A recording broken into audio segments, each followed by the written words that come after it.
السلام علیکم ورحمۃ اللہ وبرکاتہ۔ بسم اللہ الرحمن الرحیم۔ جب اداس دل ہو اور وجہ بھی سمجھ نہ آ رہی ہو، سورہ رحمان پڑھ لیا کرو، دل کو سکون آ جائے گا۔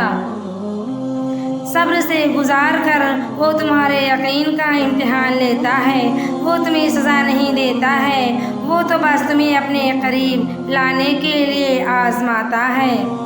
استغفر اللہ، دل سے نکلے ہوئے یہ الفاظ ہزاروں گناہوں کو مٹا دیتے ہیں۔ ڈپریشن اور نماز۔ تم جسے ڈپریشن کہتے ہو وہ تمہارے نماز نہ پڑھنے کا نتیجہ ہے۔ سورہ یاسین فجر کی نماز کے بعد پڑھنے سے ہر خواہش پوری ہوتی ہے۔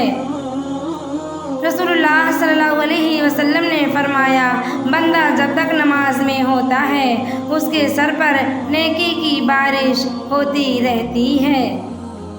رسول پاک صلی اللہ علیہ وسلم نے فرمایا، تم صبح و شام 3 مرتبہ سورہ اخلاص، سورہ فلق اور سورہ ناس پڑھا کرو، وہ تمہیں ہر چیز کے لیے کافی ہو جائیں گی۔